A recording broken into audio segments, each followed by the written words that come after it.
I do that for those of you who are like, They're trying to say that's how I am. I don't know, I'm not sure what's happening. Brother, Thank you. that was over to you. Good, you going forward? Yeah, yeah. It's a light crowd today, isn't it? It's been, You know how bad it is when you don't know the answer to that question? you know what, and I didn't even, yeah, I agree. All right.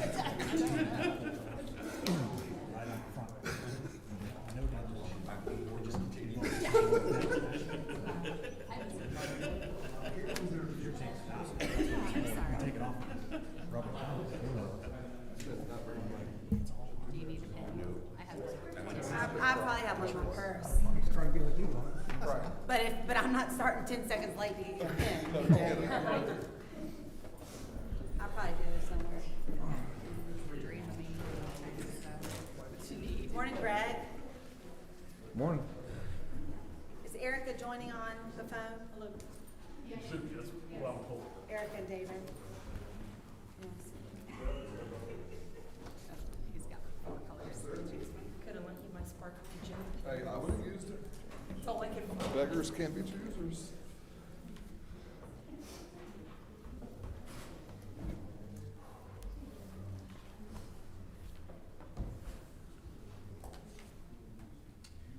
Brian, do you want to text William? Check on him. He's that one.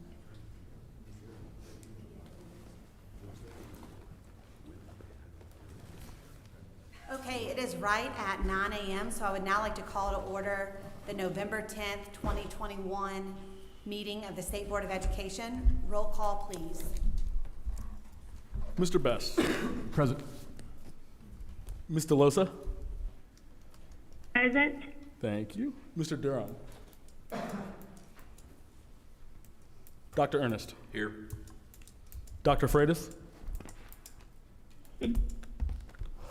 Thank you. Mr. Gastineau. Here. Mr. Mapes. Here. Ms. Moat. Here.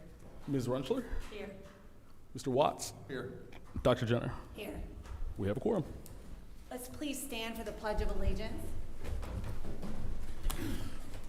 I pledge allegiance to the flag of the United States of America and to the republic for which it stands, one nation, under God, indivisible, with liberty and justice for all.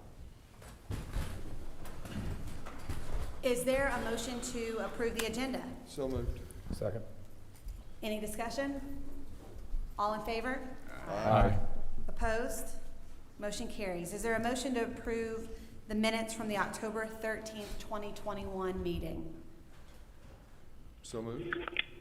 Second. Motion and a second. Any discussion? All those in favor? Aye. Opposed? Motion carries. So a couple of actually a few quick things today. First of all, welcome to November's meeting.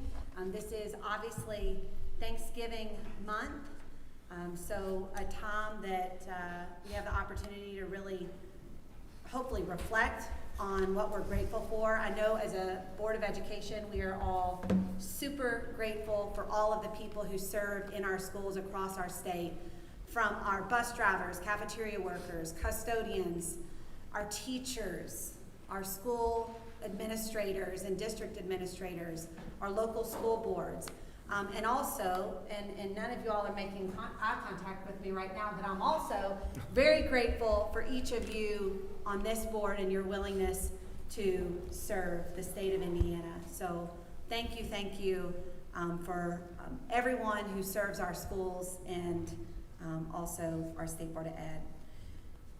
I'd like to take a moment to shine a spotlight on a very special educator in Indiana who was recently named 2022 Teacher of the Year. Mrs. Sharita Ware is an engineering and technology teacher from East Tip Middle School in Tippecanoe School Corporation.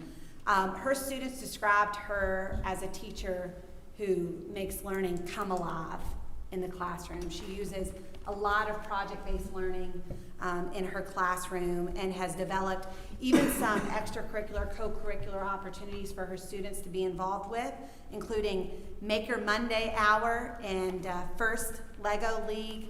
The other thing I want to point out with Mrs. Ware is, and this is, I think, exciting when we think about the educator pipeline in Indiana, Mrs. Ware was in the engineering industry and kind of like felt the calling to be an educator, and it kept pulling on her, and so she transitioned to the educator profession after being in another industry, and we are so glad to have her, and again, that she brings learning, makes learning come alive for so many students.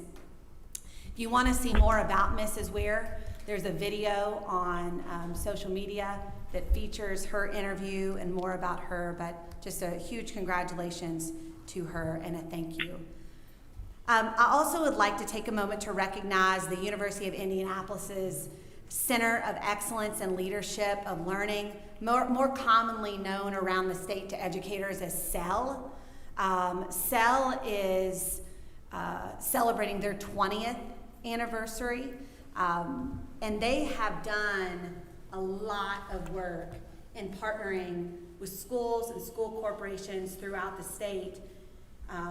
Really, again, beginning 20 years ago, when some of the conversations that we're having actively today, they started it 20 years ago in encouraging partnerships with K-12 and higher education to really focus on helping some of our most at-risk students earn post-secondary credentials or certifications when appropriate for them and their pathway.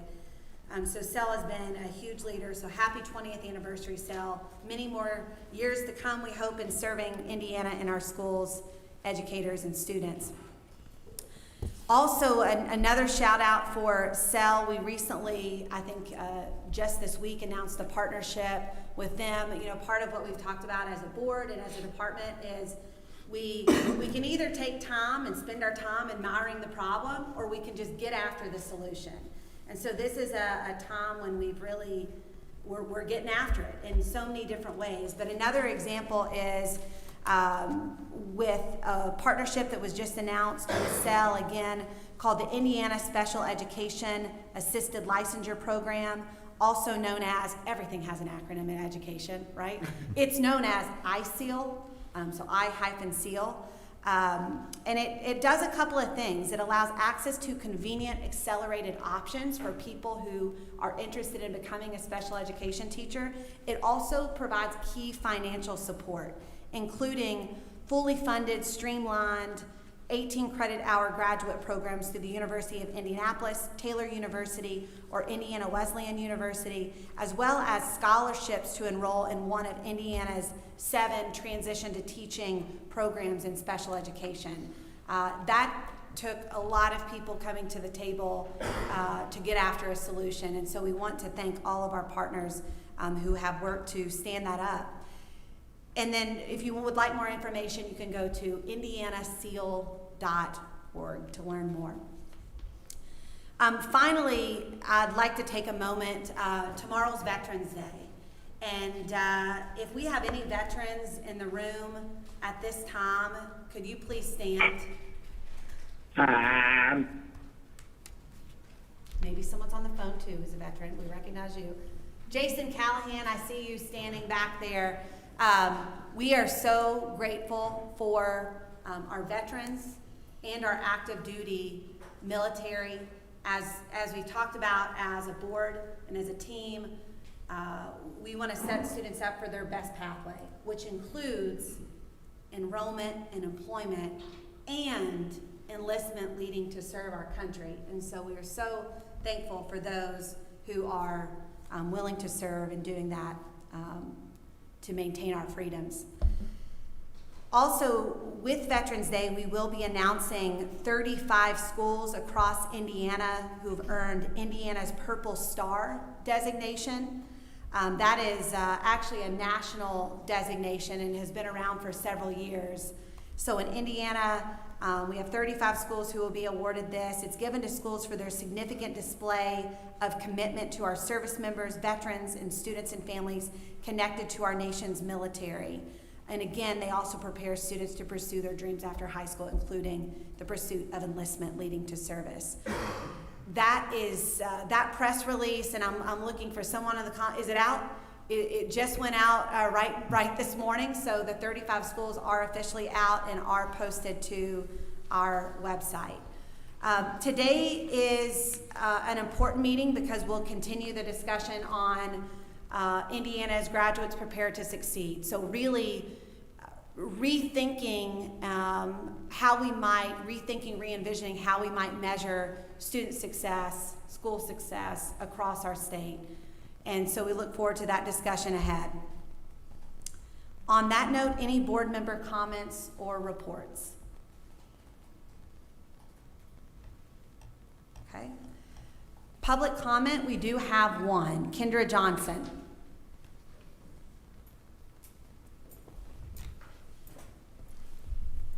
Good morning to each and every one of you. I also would like to salute and thank all of our veterans, especially those who were of color and had to serve in a time of racial discrimination and not being accepted as full human beings. To having to serve a country that did not respect and recognize you is a hard thing, but it also showed the dedication of the individuals who served. And also a salute to my son, who is in the Air Force Reserves, Kendrick Horton, and to my partner, Kendrick W. Kendricks, who is a veteran as well. My concern today is for parents, low-income parents, who are still having a tough time right now. And I feel that some parents are getting a bad name because of the frustration and behavior of other parents. I know you all have seen and heard about behaviors at board meetings. And although, as an advocate, I do not condone, I do not approve of those type behaviors, please be advised that many of these parents may be suffering frustration because they don't feel they're being heard properly. They feel like they're being patronized. You say what you say, but does it make a difference? As a parent in the Gary Community School Corporation for 25 consecutive years, beginning in about 1994 to 2020, around that time period, I worked with parents, many parents that other people didn't want to work with. And at the time I was not getting paid. I ended up becoming a parent assistant at Roosevelt before the state took over. And it was frustrating at times because many parents did not want to come to the school because they felt they were being demeaned, not being listened to, and many told me of bad experiences they suffered as students. So moving forward, I would ask that parents, if they need someone to help guide them to get things done, I suggest Region 5 Title I and PTSA. And administrators, reach out to some of the community groups, because by showing this and taking these actions, we can some way, somehow find a common ground, because it's supposed to be all about the children. And if it's supposed to be all about the children, then we need to come together and see to it that it is. Thank you. Thank you for your thoughts, Ms. Johnson, and thank you for the service of your family members as well. We sure appreciate it. Is there a motion to approve the consent agenda? So moved. Second. Any discussion? We don't need a roll call, do we? All in favor? Aye. Aye. Opposed? All right, passes. So now, I believe we are straight on to new business, which is Indiana GPS and dashboard and further discussion. So just to level set a bit while Jason Callahan is coming up and Ron Sandlin, last month we affirmed 5 characteristics for the Indiana GPS, and I know Jason's going to talk through that. 2 points I really want to hit strongly on.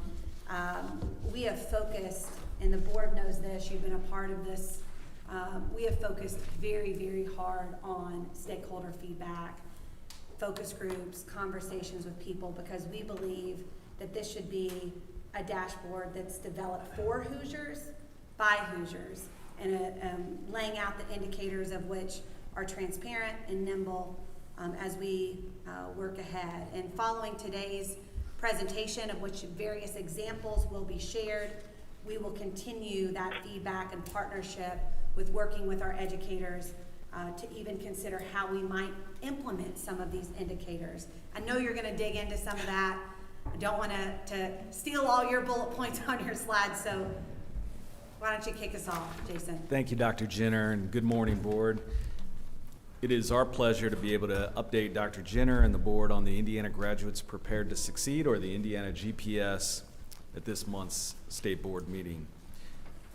As Dr. Jenner pointed out, at the last board meeting, you adopted a resolution affirming the 5 characteristics of the Indiana GPS: academic mastery, career readiness, to include post-secondary credentials and experiences, communication and collaboration, work ethic, and civil, digital, and financial literacy. In addition to affirming these 5 characteristics for every Hoosier graduate, the board also directed the department to identify the indicators or metrics that will be adopted as a statewide performance dashboard. Today, Mr. Sandlin and I will present on an assortment of potential indicators for each of these 5 characteristics. This is intended to be an update to the board, a temperature check, if you will, a signal to the field and to the public to request public comment and feedback on the possible indicators. Informed by that feedback, like Dr. Jenner said, we'll come back to the board in December with our finalized indicators. I'll begin by providing a brief overview of our guiding principles and vision for the profile before turning this over to Ron.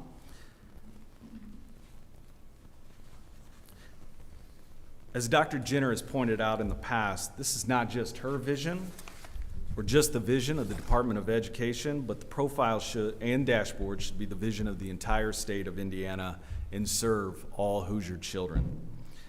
We believe this profile places a priority on individual student growth and development by placing an emphasis on the whole child in equal importance regardless of the chosen pathway, whether it is employment, enlistment, or enrollment in post-secondary education.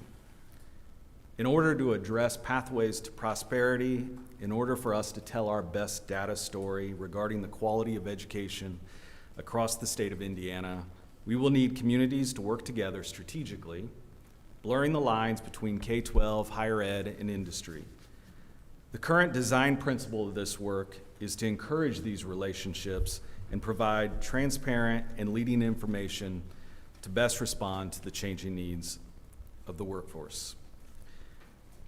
It is important to point out this profile and subsequent dashboard are a large paradigm shift, expanding our focus on the development of skills and dispositions of students, and not just a single test score, is a move away from what our field has perceived as a punitive system and toward one that is aspirational through a transparent display of multiple data dash points.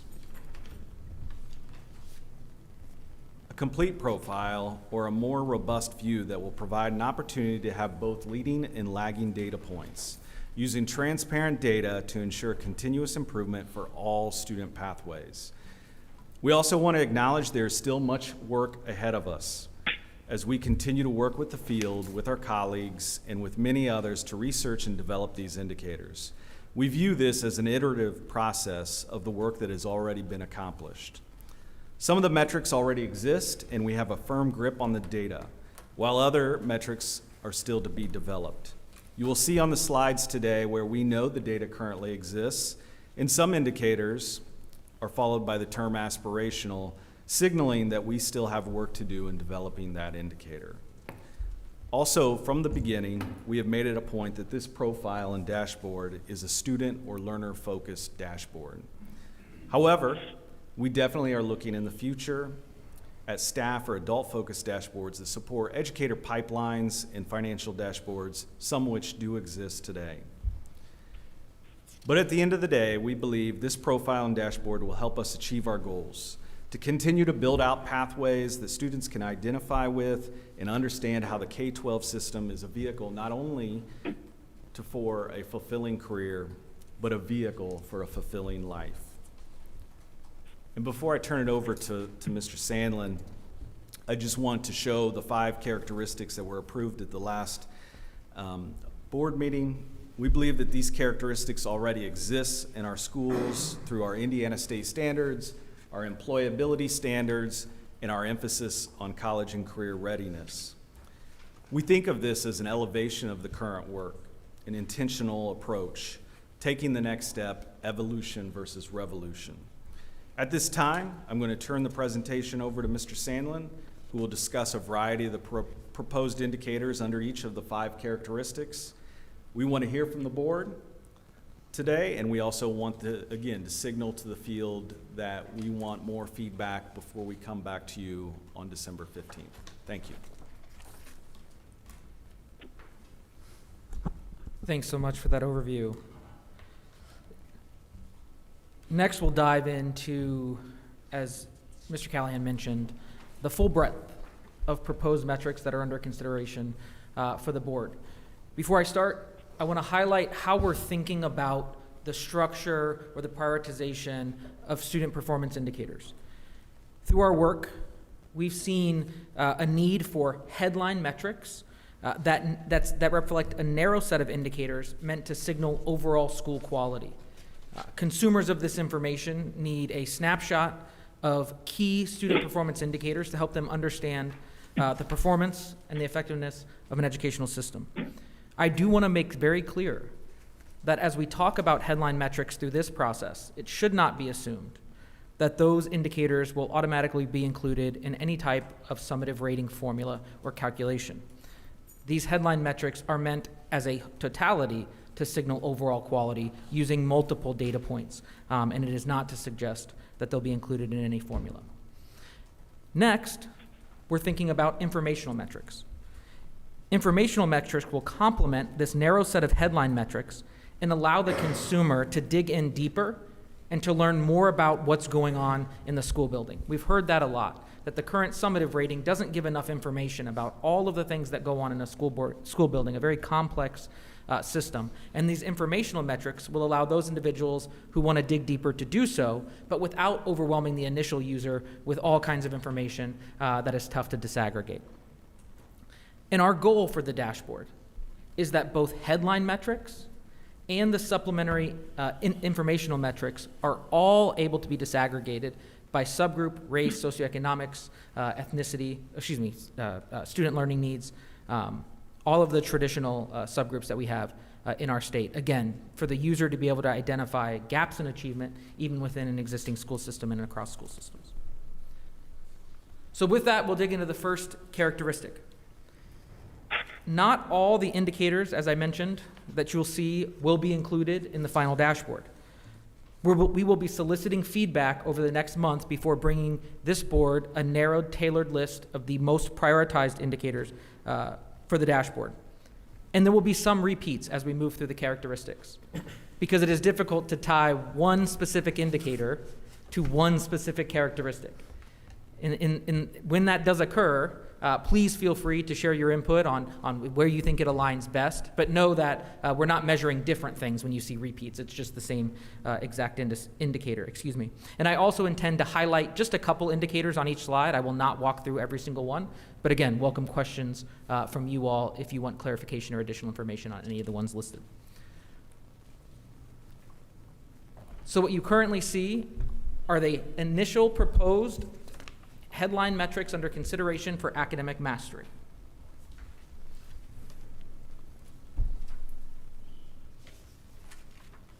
The one area I wanted to flag on here, and we've heard feedback already, is the kindergarten readiness and kindergarten enrollment and retention indicators. We really believe that this dashboard provides a unique opportunity to tell a story for the community. We know that kindergarten is not required in the state of Indiana, and we know that many of our K-12 systems aren't in control of the pre-K systems that help contribute to kindergarten readiness. But we do think it could be impactful and informative for a community to understand how well prepared our students are when they walk through the door, to potentially inform additional community investments within the K-12 system and even outside of the K-12 system to ensure that all students, regardless of their backgrounds, have a fair shot of success.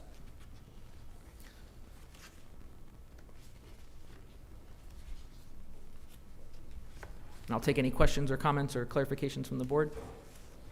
And if not, we will continue to move on. Well, when we talk about these, this isn't something, I'm assuming this isn't, we're not gonna do science proficiency in every grade every year. Great. This would be similar to what we have now in cases of 3, 5, 8, whatever the breakdown's gonna be, it's not going to be every single grade level. Great question, BJ. Obviously, I think our indicators are limited by the assessment tools we have. So right now, as we think about science and social studies proficiency, we are thinking within the context of the current assessment tools that we have. And so the answer to your question, I think, is yes. And I think BJ brings up a good point. So when you look at this as board members and when we share the JOT form out to all the public to get feedback, when it has a state agency behind in parentheses, we collect that data already at the state.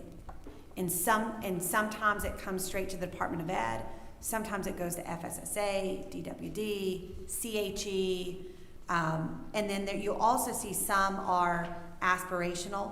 Some of these are kindergarten readiness, for example. We need to put some time into determining what indicators might be beneficial to understand kindergarten readiness. So that would be aspirational. Post-secondary outcomes and impact is another one on this list that is aspirational. We might have data points coming from several different directions, but we need to put time and effort into making sure there's fidelity with data. We need to make sure that we have very key metrics that really share a story and that, again, help not only our parents but also our educators as we reflect on the work that we're doing. So that's just a note, BJ, that's probably helpful for everyone as we think about data points ahead. Absolutely. So are we gonna have a dashboard by building, or is it gonna be a corporation-wide dashboard that you look at?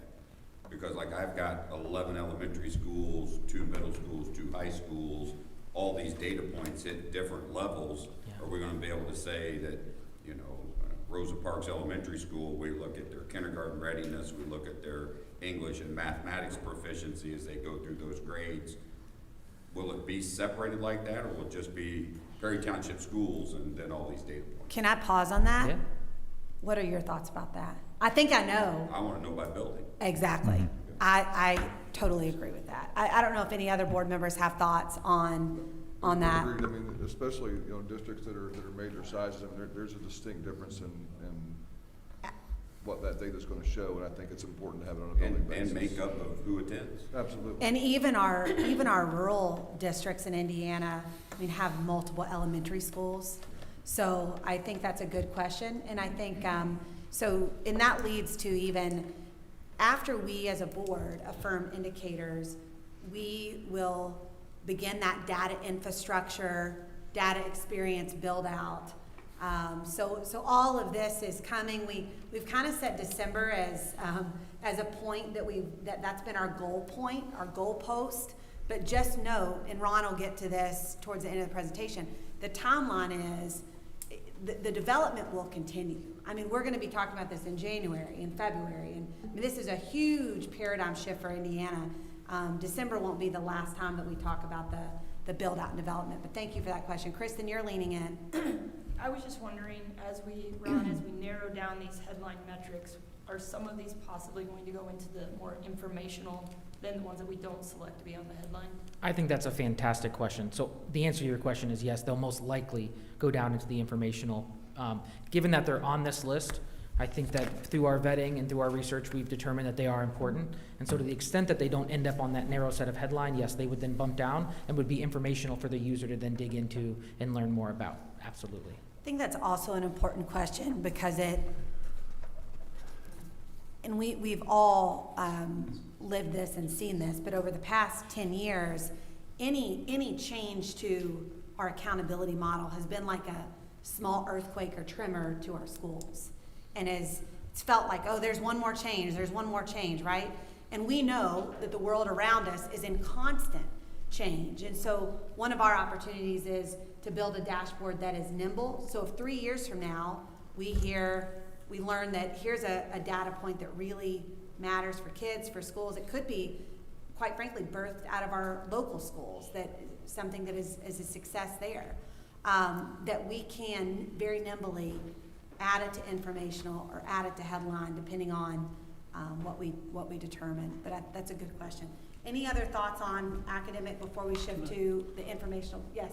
And I think this goes overall, but I think it goes to BJ's point, and I know it's something that I've talked about in my calls with you all, but I just want to throw it back out there again. I think the other thing that I hope that and I know it's not totally related at this point, but I don't think it's mutually exclusive though either, is to think about to what BJ said, is every one of these tested at where science tested, those kinds of things.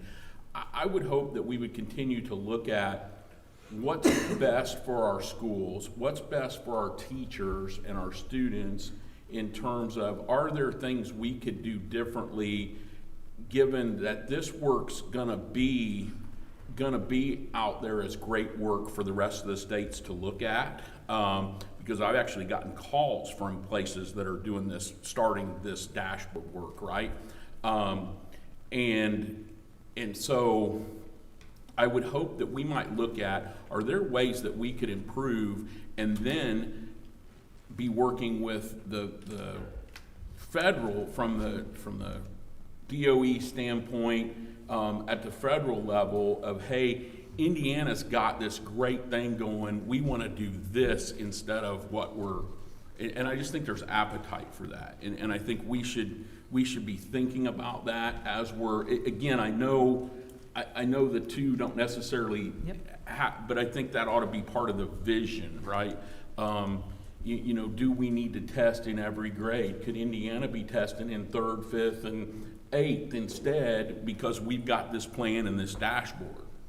I think that's a great point, and that points to. I would suggest that, but I'm not suggest that be. I'm just saying. I think that's something that we should think about as I just don't want us to lose sight of that. It points to the importance of nimbleness as well. I mean, we know with technology that there's going to be evolution in assessment 3 years from now, 5 years from now. So I hear your point. You're leaning in, Pat. Yeah, yes. well, we still have to realize, what do we want kids to know? Yep. What are the goals for our students in the state of Indiana? Yep. At the 3rd grade, what's the literacy goal? Yep. A dashboard's not a plan. Nope. A dashboard is a report out of information. So I don't want us to lose the thought of a plan as we go through this, of what is the expectation of the state of Indiana for students at different points of their K-12 career. And we don't have a lot of that in this, and when are we going to have that conversation of what are the goals for students as they move through the system? Yeah. It can be reported on your dashboard, Right. but don't get the cart before the horse as far as what we're really focused with accountability. I mean, what teachers and administrators want to know is, what do you want us to have the kids know as they go through our grade levels? What's that goal? Is it 95% of the kids have literacy skills at a certain mastery level by 3rd grade? When they're in 6th grade, their mathematics skills at a certain level. And then obviously we know already at high school, we've got employ them, enroll them, or enlist them. Mm-hmm. So this is a lot. Yes. How do we get it down to here and say, these are still the goals for students? Right. And this is the expectation for a parent as their child goes to school Yeah. in a community, that this is their performance level that we're striving to get to Right. and their academic growth as they go along that path. Yes, and I think the opportunity ahead is, as we affirm indicators in December, then some of these data points, we're gonna have, some of the data points we know iRead scores, for example, right? They just came out last week. Some of the data points we are going to have to pull from other agencies, as mentioned, understand where we are today, and also where we want to go and set those target points. I think that's a good point. BJ, you're leaning in. Did you have another thought? Just, I don't know if if this is appropriate time for like input, I know we've had Sure. more discussions on it, but like the K2 literacy, like if you're asking us what are the things that stick out to us, and like K2 literacy to me is beyond important. That'd be my number one, and I have to at least ask for an explanation on post-secondary outcomes and impact. I think I've been very open on my stance on those for the last 2 or 3 years.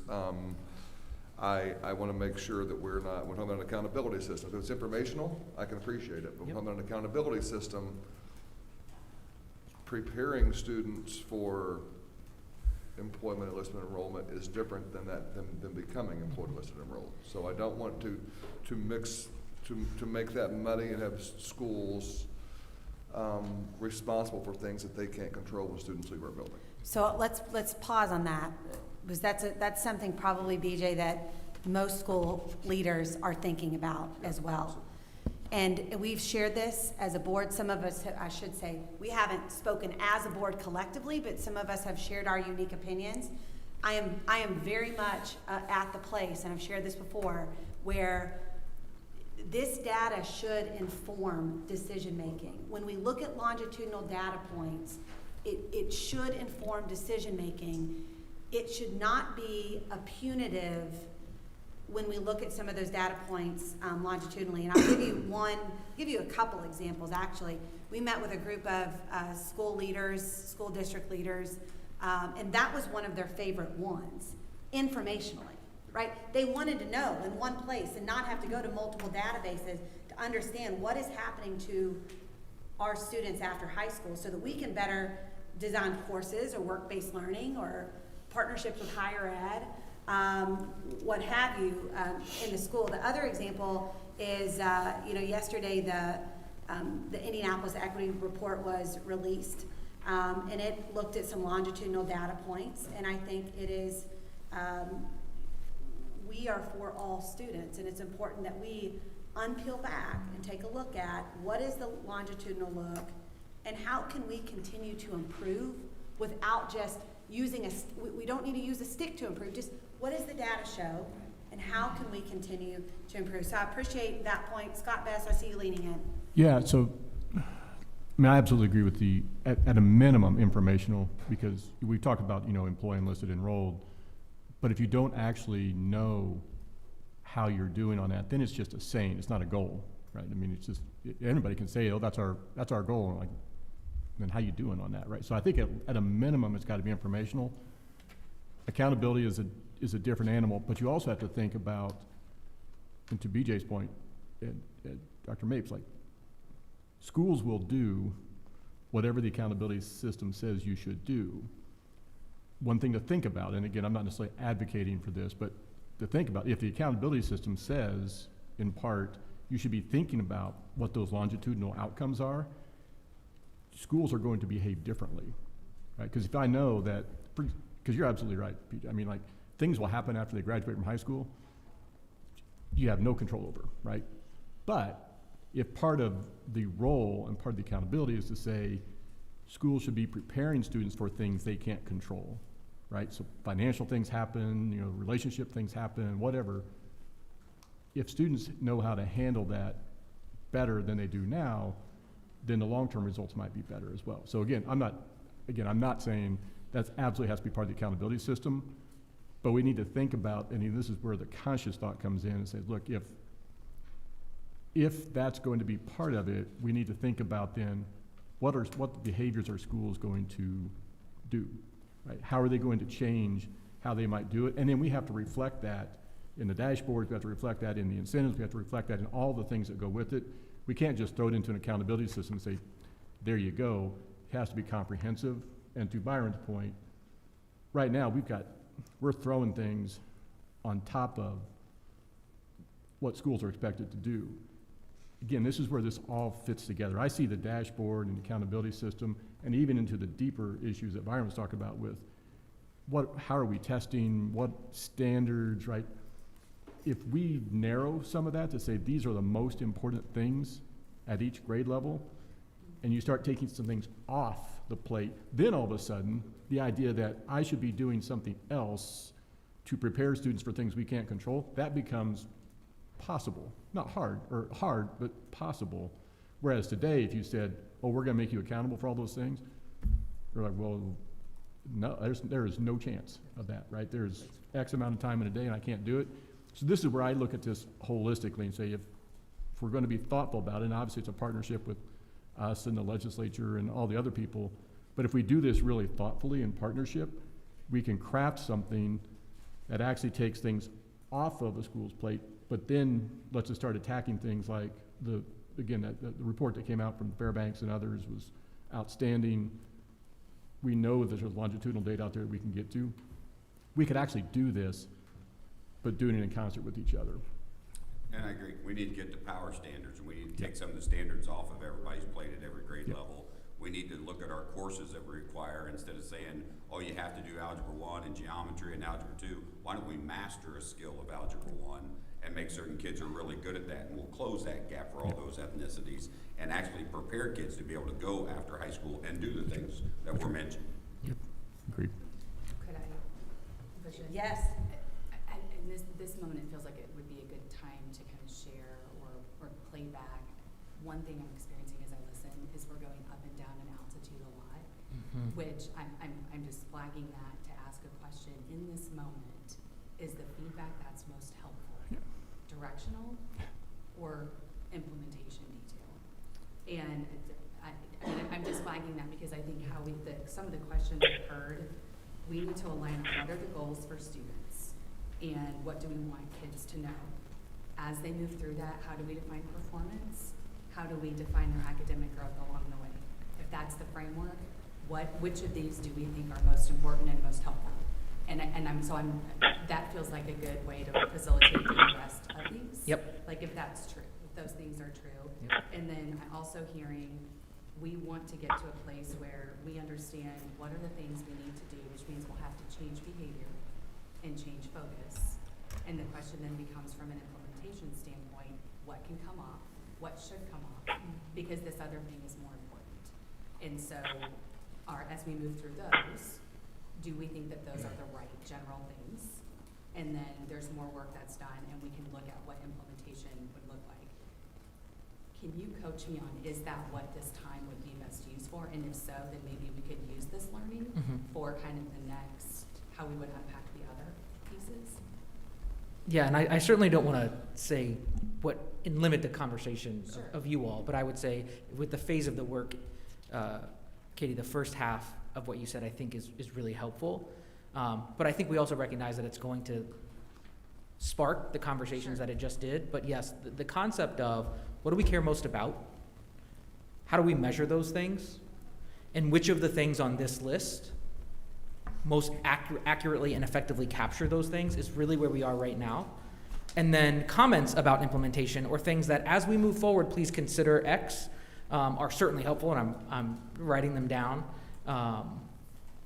But do get into work that is TBD, or not even TBD. It's on the timeline, just in the future. So that would be my response to you. Okay. Is that clear? Really, the first half, but again, we recognize, and I think it's a positive outcome. What we're seeing is Indiana GPS has really been a catalyst for a lot of things, and so we just have to keep the first things first and get through the first iteration, and then really open the doors for these really robust implementation discussions. Thanks for that. So with that, we'll shift over to the informational, and I know BJ have post-secondary. I have it flagged actually for the next characteristic. I'll give a quick summary of it. As I mentioned, informational are the supplementary or complementary. Many of the headlines will bump down here, but this is indicating that we think these things are out there and they may be important, but that they should live as areas that folks can dig in to deeper. And the one on here that will be maybe a surprise to some folks is graduation rate. And so I want to flag our thinking there. So Indiana GPS is all about thinking about what happens to students after they leave high school. Are they prepared to succeed? And so we're really grounding that in the career and post-secondary readiness space in earning credentials of currency and shifting that terminal endpoint, or making meaningful progress towards a credential that they then complete 1 or 2 years after high school. And so by leading with those, we're signaling, as you mentioned, Scott, we're signaling to the field what we hope students are working towards, what the goal is. And then graduation rate becomes supplementary and informational to those things, because graduation rate is still important. Earning a high school diploma is still important, but earning a high school diploma plus meaningful credentials of currency is really what students are going to need to be able to succeed in the 21st century. So I'm going to go through those pretty quickly, given that they are informational, and we welcome feedback on that. The next characteristic is career and post-secondary readiness. And BJ, here I did point out to flag the post-secondary outcomes and impact. And as Dr. Jenner mentions, 1514 talks about identifying a dashboard of longitudinal data points to really help inform, and I use that word very specifically, inform the work of our K-12 systems, but also to encourage collaboration. Right now, it is very difficult for any one entity, any one school corporation, one organization, Fairbanks kind of did it, but it's a big deal because it's hard to do, to pull these data together to facilitate conversations in your community. And so by including this in the dashboard, the goal is not to be evaluative of a school system. That is not the goal at all. The goal is to inform not only the programs and supports and the approaches taken within the K-12 system, but then also the partnerships that exist outside of the K-12 system. A lot of folks have comments about what K-12 should be doing. This will show, hey, these are the students that we're producing. These students are successful when they go this path, and when they go this path, they're not as successful. So where's the breakdown? And you can really bring people into the tent and have a robust conversation about what that looks like. BJ, I think the RAMP program is a great example of a program that we would love to emerge from conversations that grow out of these post-secondary outcome data points. And so we're thinking currently, the traditional model thinks about 1, 3, 5 years out, and we're also very cognizant of the data that we have available to make sure that the indicators that we do put out within that post-secondary outcomes and impact are meaningful and actionable for folks.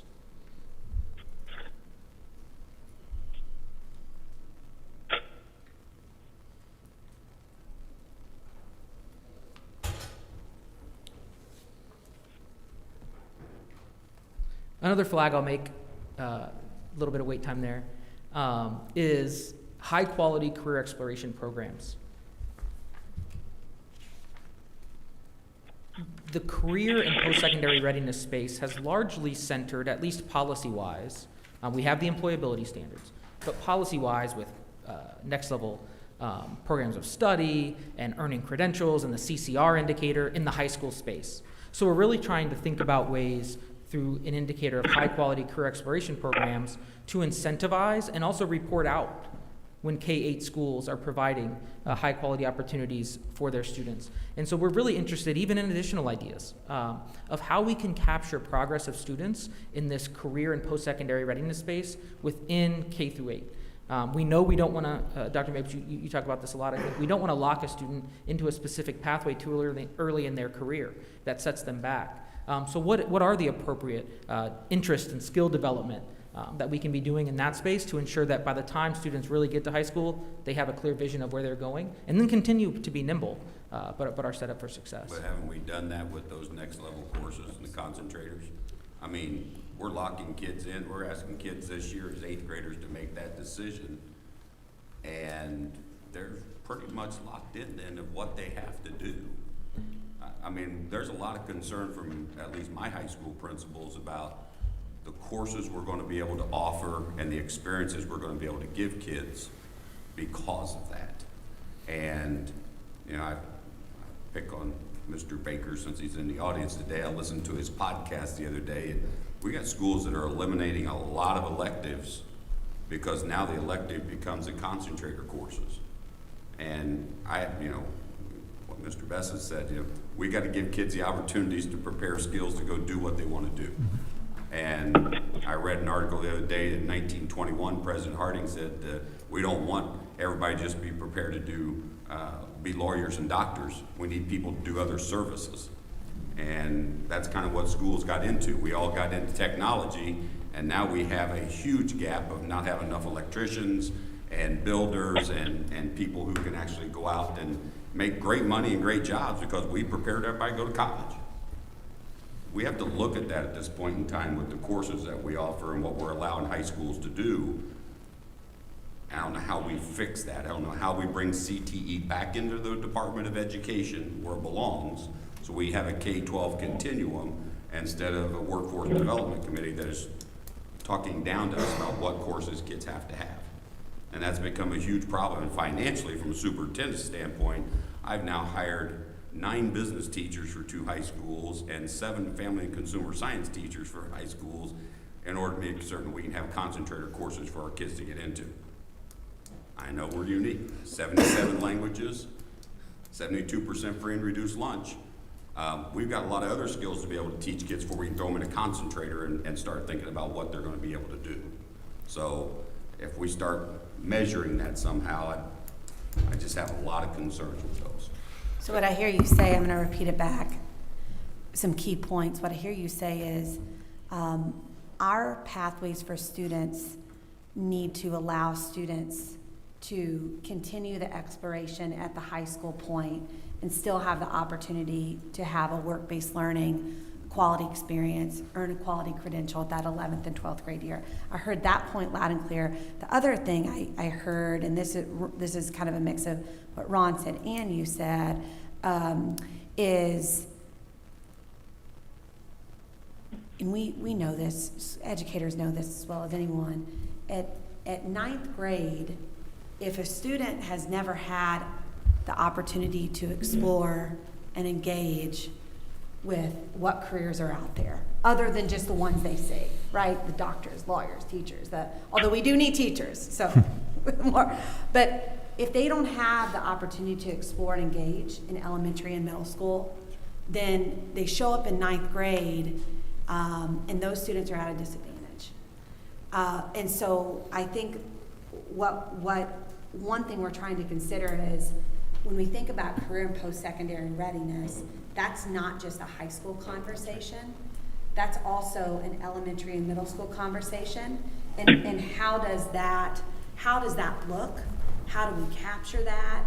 How do we celebrate some of that? I wanted to point that out too, because that's on the JA BizTown, for example, that's the example that Central Indiana and around Allen County, the counties, they use the junior achievement model, and it's very successful.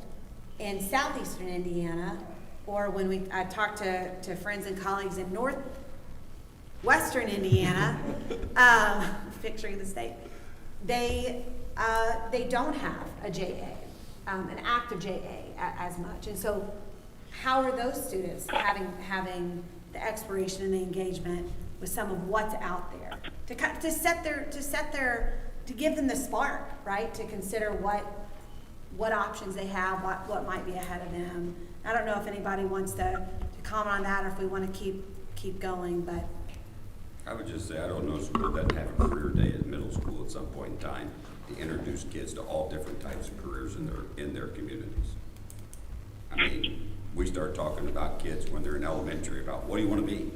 And they want to be firemen, they want to be policemen, they want to be teachers, whatever's close to their life and what they want to mimic, that's what they want to be. My mom's a nurse, I want to be a nurse like her. Thank God my kids didn't want to be a superintendent. Maybe it's not too late. Let's have their cell phone numbers. No, I'm kidding. But I mean, I don't want to get away from literacy and mathematics. It's still very important during that time, not whether or not we're doing a JA business fair for those kids. It's more about, can you have skills to go do careers? Yes.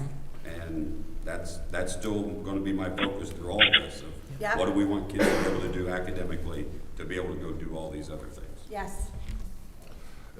I would just say ditto to everything Pat opened with. While I do think credentials are important, 100%, and when our students working towards them, let's not confuse K-12 with higher ed. We are not community college. We don't want to be community college. We don't want to eliminate a need for Ivy Tech. So a head start is what CTE should be, not a finish line.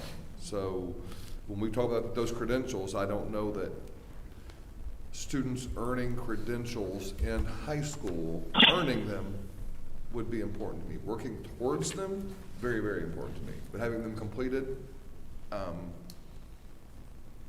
in anywhere on my lens, because that allows students, because when we go to those programs of study, like if we have to start in sophomore, junior, senior year, and that student gets in there and they figure out, hey, I don't really like welding. You don't have an option to not like welding now. You're going to like welding for the next 2 years. And so I think it's an unintended consequence that we've created that we've got to look at and say, okay, how can we fix that?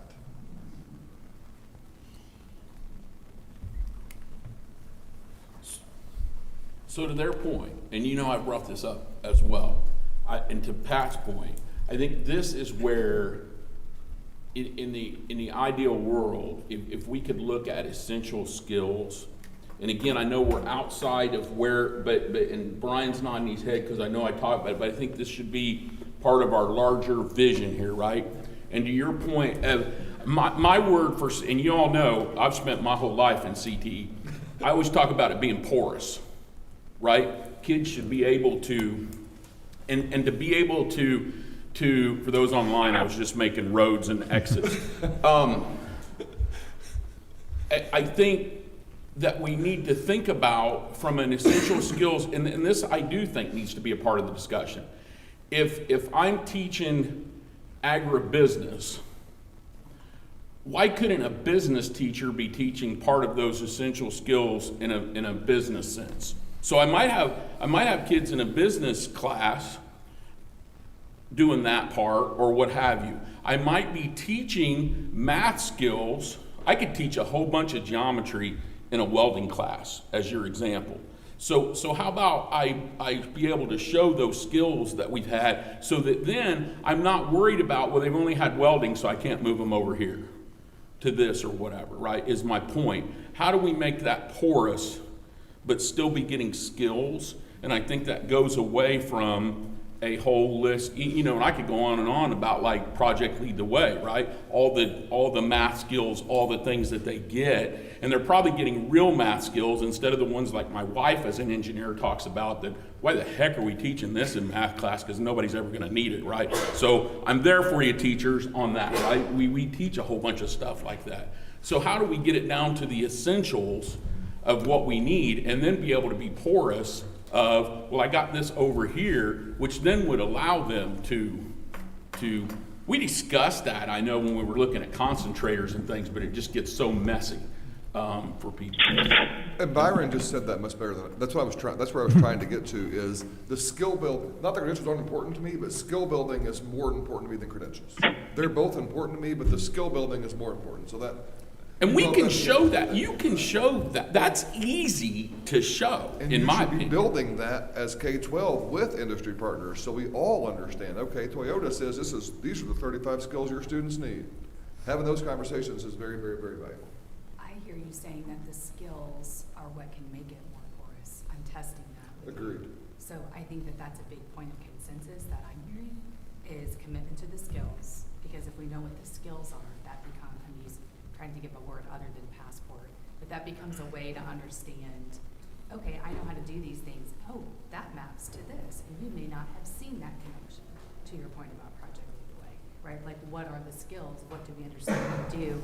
And then how do I understand as a student, to Scott's point about this X thing happened to me, I have these skills that are durable and transportable that I can now apply in these different settings. So I think that there's a lot of consensus around the skill approach that we're talking about, and then how we can make sure that we're baking that and embedding that in when we consider how to actually make this whole thing work with those skills. So. Well, that changes totally how Pat has to hire teachers, and it allows him more flexibility to be working towards skills that are going to cross over.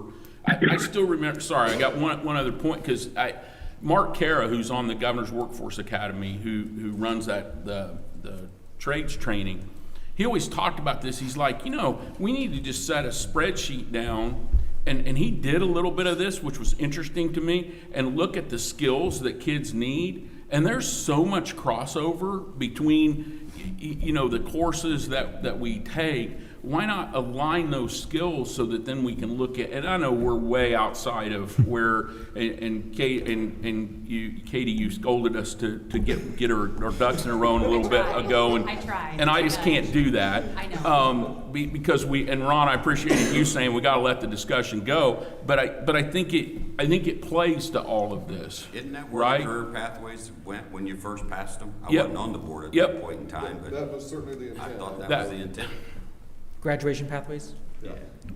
So one of the things, and I just want to bring it back in, because we are adjusting our altitude, and at different times we are unpeeling back some of these indicators, right? So we're having a high-level conversation about how we really want to give permission for our schools and encourage our schools to really transform learning, keep the focus on the key areas as has been discussed, but also really think about how we can broaden, some of the key focuses, including skills, and when it comes to credentials, we know the data on educational attainment for a local community, for the state of Indiana, but most importantly for a person.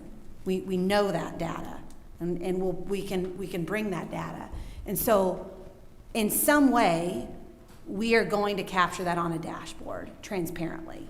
But what I hear you say is it also is skills, credentials and skills. So let's shift then, Ron, to some of the skill discussion.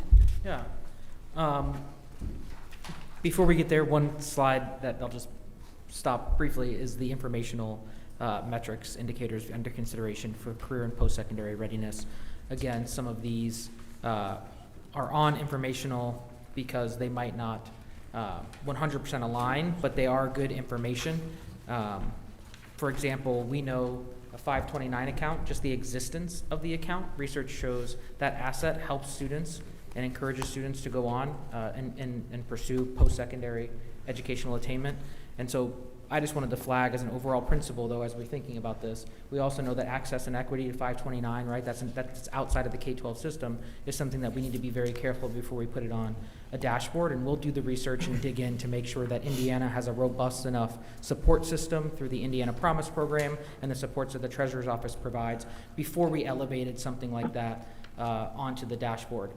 And that principle applies across the board. If it's something that's complementary to the K-12 system, we're going to make sure that the state of Indiana has the supports necessary to make sure that access and opportunity is defensible across the state, no matter where you live or your background.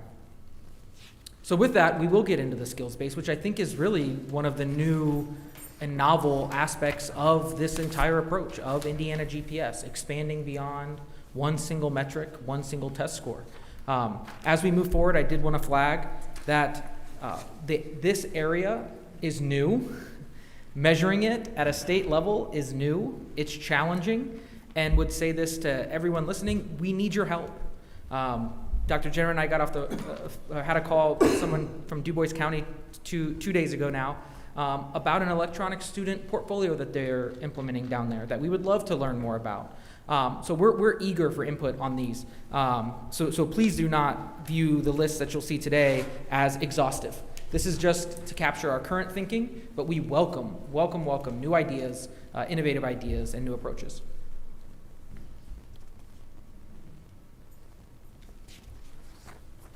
And so taking a look at the proposed full list, again, we need to narrow, be very careful in talking about that, of headline metrics for communication and collaboration. One that I wanted to flag was micro-credentialing. And as we've gone out and talked to folks and done a lot of thinking on our end, we do not have a universal curriculum for employability standards at the state of Indiana. We have resources and supports, but no mandated or universal curriculum. We do not have a standardized assessment for those employability standards. And I want to be very clear, that is not the goal of elevating employability standards into the dashboard. These skills are very important And how they're taught and how they're measured is really best fit at the local level. But we do think there could be value, and we're exploring the possibility of developing a state-level framework, right, that locals can report up to, that the state then says, yes, this student has demonstrated mastery on the employability skills, going back to your point about social study, at this particular stage, so by 6th grade, and they have quote-unquote earned the Indiana Employability Skills Badge for communication and collaboration. And now again, I want to be very clear. We would build that system to allow local flexibility for curriculum as well as assessment.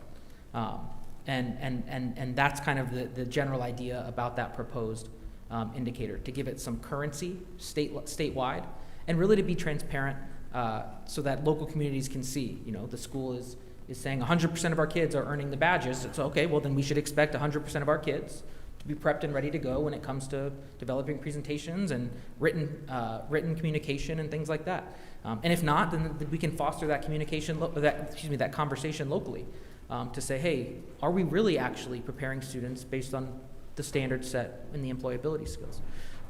So that's the one I wanted to highlight here and make that clear point about curriculum and assessment. Currently no conversations at all about creating standardized assessments for employability standards. We do have a requirement to have those standards implemented in 2019-2020 school year. I know that was the school year that COVID happened, but that is a requirement, just as a heads up there. BJ, go ahead. This piece is probably what excites me most in this, because I think this goes to what Byron talked about earlier. This is the skill building for me. I may not get you to a credential, but I'm going to create a micro-credential that's going to build those skills that is working towards eventually getting to a credential in K-12. So this to me is the most exciting part, because I think it answers our question of what are the skills you want students to have? What's the metrics for evaluating those? Did they get there? And it may not be a credential or an associate's degree in high school, but still we're building those skills working towards those credentials and associate's degrees for them when they get post-secondary. And you lead, and I know we've talked about this in the past, you lead a work-based learning opportunity in Evansville, Indiana called RAMP. We've talked about it as a board in the past. And Ron mentioned, our mission as we think about this is not to do a statewide curriculum in this area. Every locality and region is very unique.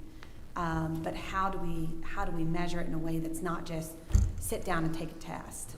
And so my question to you, BJ, is when you look at RAMP and what that is doing for students, do you have a mechanism right now where you or the employer measure skills? For us, that is truly led, I won't say dominated by the industry partner, but certainly an equal partner. And what are the skills? K-12 needs to stop trying to guess what we think industry wants. Let's go sit down with them and ask them, okay, what skills do you want our kiddos to have? And help us build those. And how do you evaluate those in your current employees? And how can we amend that for our students? And by the way, pause there. That's where and I was not here at that time either, but the Indiana employability standards were birthed from industry, business, K-12 working together on what could, so we have those, but keep going on your point. And for us, the process, like I'll go into youth apprenticeship, is kind of the process that we use. And I will start that by saying when I first got involved with youth apprenticeship, I was not sold. Once I understood the process that was used to create it, I became its biggest advocate. So that is what we use. Like we sit down with our industry partners and say, okay, I'll give you a specific example with Toyota, or we'll use Berry Global. We went in and said, okay, what are 35 skills that you want students to have? Barry lays all of those out for us. Lay out those skills, like, okay, we can, in our coursework, we can cover skills 1 through 15. This is when we're going to cover them. Now you're going to have to cover skills 16 through 35 on that floor. And when we do that, you also say, okay, it's not just, okay, we'll get to them. It is who's going to cover it and when. It's the process that we use. And what's the metric like to evaluate those skills. So that, for me, sitting down and having those conversations with the industry partner is the most important part. Now, in some cases, in a lot of cases, that will, in this case, in this instance, it does lead to a credential, maintenance tech. We're not going to finish it in high school, but it gives us a head start to that. But there are others that are not going to lead to a credential, but the skill building process took place with the industry partner, and we have to be okay with that. And they lead to employment. It's the career pathway 100%. I mean, portion. these lead to jobs Yeah. at $20 an hour for Yeah. an 18-year-old kid, That, absolutely. that makes sense. And I think the other point that you mentioned, and Ron has emphasized, this is a prime example of where we're gonna have to work with educators to build out. We're gonna have to. And we know that, and we have seeds around the state in urban, suburban, rural, different pockets around the state where we will lean in with educators to think through, and industry partners, right? How this might look to best set up students for success. So anything else on this one, or do you want to shift to informational? Let's go ahead, and we can always. And as we get here, we're starting to get limited in our scope of informational metrics, just given this is new, novel work. But we have heard support and for the value of surveys, just a lot of things to consider around surveys when you think about statewide implementation, or how the state is going to then capture local implementation of surveys, because we don't want to eliminate flexibility there, but we do think surveys are an effective way to capture these things as well. I would say on that one, they may be an Maybe, yeah, effective way. everything's may. Everything with a survey depends on the why. Yeah. Why are you doing it? What is it answering? What are the questions? So, and that is probably in our feedback sessions, just with you all initially, as we were thinking through. That was a pretty hot one. Some people loved it, and some people were like, no, right? So just know that, and I know you shifted to work ethic. You're keeping us moving, which is great. So work ethic, these are our current 7 standards as defined by industry leaders in Indiana and educators several years back. Go ahead. Absolutely. So shifting over to the headline metrics here, and I think this continues our conversation around skill building.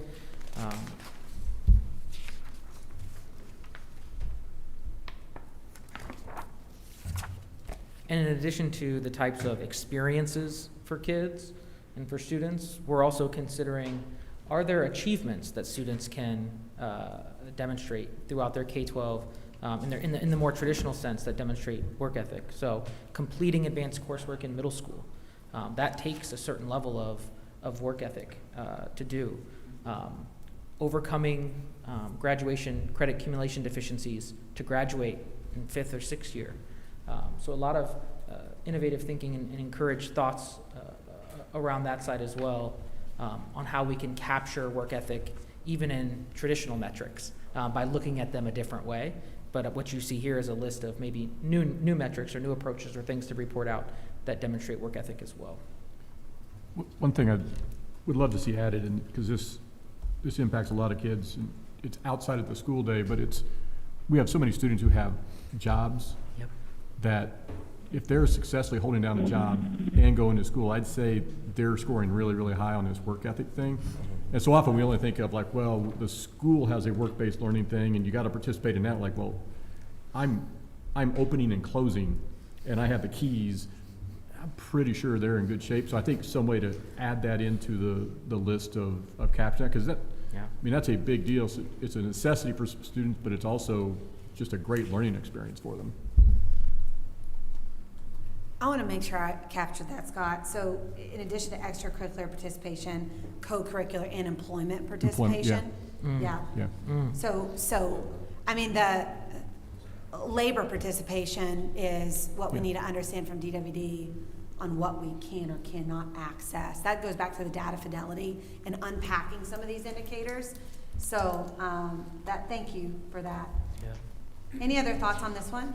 Well, I just wanted to say, I think what Scott said is important because we have a lot of schools where kids can't take the time to do school-related extracurriculars because they have to go and work or participate and or they're volunteering and working for their church. That wouldn't be captured in school extracurriculars. So I think trying to capture some of these outside things like work-related is important, especially for, again, families that there might be schools that don't have as many extracurriculars, or just families that can't afford to have their kid participate in an extracurricular. This still shows that they are gaining these experiences through their work-related activities. Okay.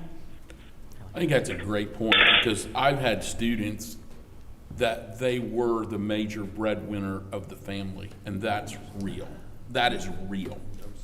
And we need to, and they're gaining experience that we need to value, right? Regardless of where they work. So, glad that was brought up. Yeah. For this one, I love it, because I think the students get to see themselves in this process with this one. I mean, they get to see that my personal responsibility matters. I love Scott's point, that there's no better way to show that you have a work ethic and you're employable than by being employed. But I would want to make sure that we know that that's successful employment. So, and what that looks like, I don't know the answer to that, but I want to make sure that I'm not working here for a week and getting fired, working here for a week and getting fired. Make sure that it's sustained, successful employment, and I don't think there's any better way to show that. If you leave school at 3 o'clock, and to Byron's point, I go when I work from 3:30 to 7 at night or 9 at night, come home, do my homework, and go back, you're a rock star, and that is real for a lot of our students. Well, Byron, how are we gonna capture the farm kid? He Yeah. goes Who on may work. not even be getting paid. See, now you're back to some of that discussion we had in the grad pathways, right? Yeah, because then everybody said, well, gosh, what if you're working for your parents? Well, I did that. And so therefore, yeah, that's a whole nother philosophical thing Well- that I think we actually agree on that one wholeheartedly. Pat and Byron agree. Let's note it Yeah. right now. 10:14. 10:14. No, totally kidding on that one. But a couple of things that you all have peeled back, right? One is, and Kristen, you really hit this, but student agency. And again, we've said this, schools can't do this alone, right? It has to be a student who has the work ethic and leaning in on this. So how can we think through the student agency piece? And then what you just shared, it goes back to fidelity of data, like that. So that's a problem statement that we need to seek to solve. I think one of the things I have loved about working with this board, with this team, with many of the educators, is as we want to shift away from just a single test score being it, we've had to solve we're going to have to solve a lot of challenges that have not been thought about before.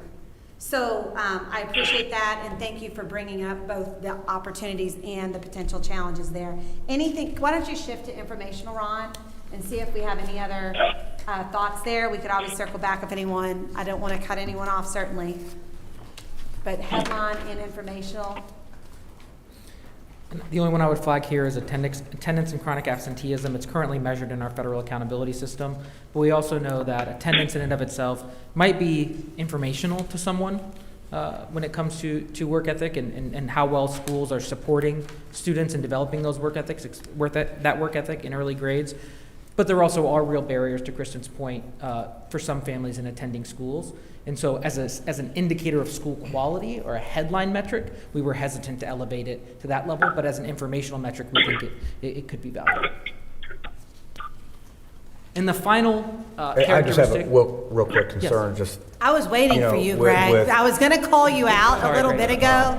no calling out. Don't call you out, listen, like you do your With- students in AP history, right? We'll never do that. Go ahead, I'm just kidding. With COVID, right, we've seen a lot of our kids who cannot work because they have to take care of their siblings, Yeah. right? And I saw this, in some other schools I've been with, so I don't know how you measure those kids who are parenting, taking care of kids after school till their parents get home from work, a lot of single parent families in the state of Indiana.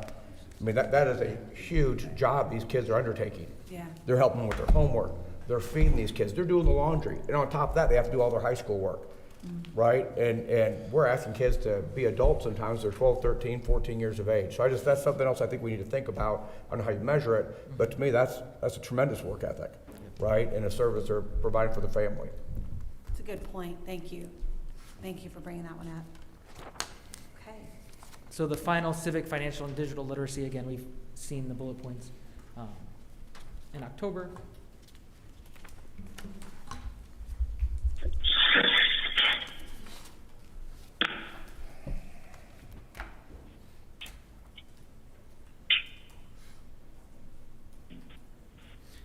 And so I'll flag quickly here, similar to career and post-secondary readiness with JA BizTown as the example, or career exploration programs in general. Here, we have heard input that there are some really good programs out there that support students' civic literacy or digital literacy or financial literacy. And so we're thinking or throwing out the opportunity to potentially capture participation in those types of programs as a headline metric for a consumer. Again, the proposal obviously being that it is valuable for a family member or a community member to know that students in a particular school are participating in these types of programs. And going to your point, Scott, earlier, it then incentivizes schools to explore and think about offering these types of programs if they aren't already.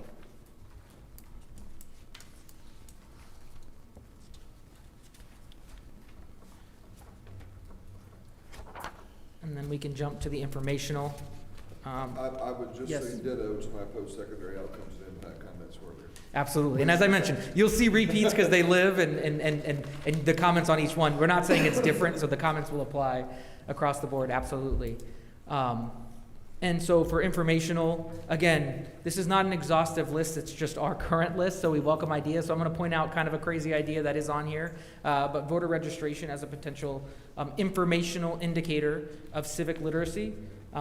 If there are other ideas, things that happen in real life, that we have the data, that would be informational about a student population or how well a school builds these particular competencies within their students, we welcome them. But voter registration is on there as one of those real life things that may signal a level of civic literacy and civic engagement, which is what really we're working for here.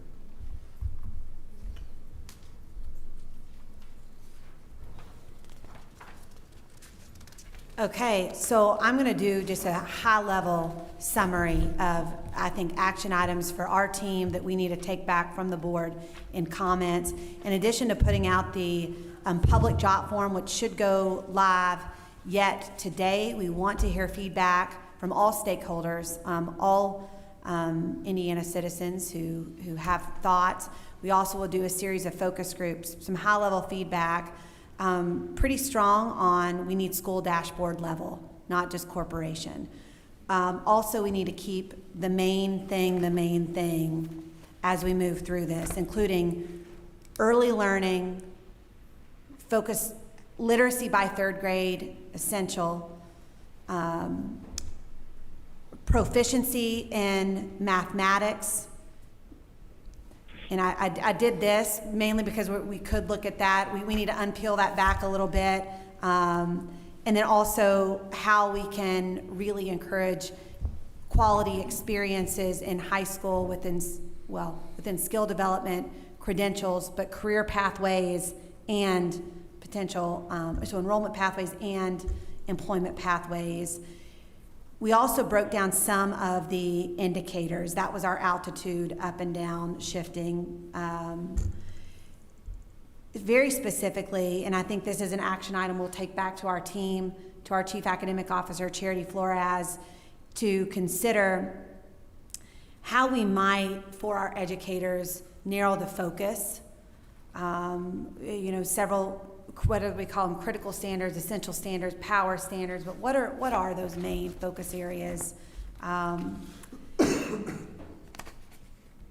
Additionally, in Katie Moat, you asked this, right? There's a desire for a clear, this is a paradigm shift, right? There's a clear directional desire, and then we'll have to seek the implementation, clarity, the measurable goal, clarity, as was mentioned. And then finally, as we started unpeeling skills, working with educators and community members, not letting problems get in our way, but really seeking to figure out how we might better understand skill development for our students. There were other points mentioned throughout that you all said. I know Pat is watching his watch, and so I won't go through all those little details, but I really appreciate the robust discussion that you are willing to have today. And again, this will continue with our general public over the next month, and we will signal indicators and keep the process moving in the months ahead. And I think I just high level went over that as well, which will be public for everyone. Any other final comments? Yes, I BJ. have one, and I hope I don't come across as, we said here we poke holes in all this stuff we want to, but I do want to say that this, in theory, is what educators have been begging for the last 2 decades. We've asked for, we want multiple data points. Don't give me a single test on a single day and tell me that's what my school looks like. So this is what we've been begging for, and it's hard work, so kudos to all of you for putting this together, because it's not easy, it's hard. That's Thanks, what hadn't been BJ. done. It's a team. That's It's why it hadn't been a done. big team of even external, right? So, absolutely. So, thank you. But yeah, so, job well, you don't always hear that, but job well done. I mean, I know we still have lots of nuts and bolts to go in here, but this is really good. Thank you. Any other final comments? Is there a motion to adjourn? So moved. Second?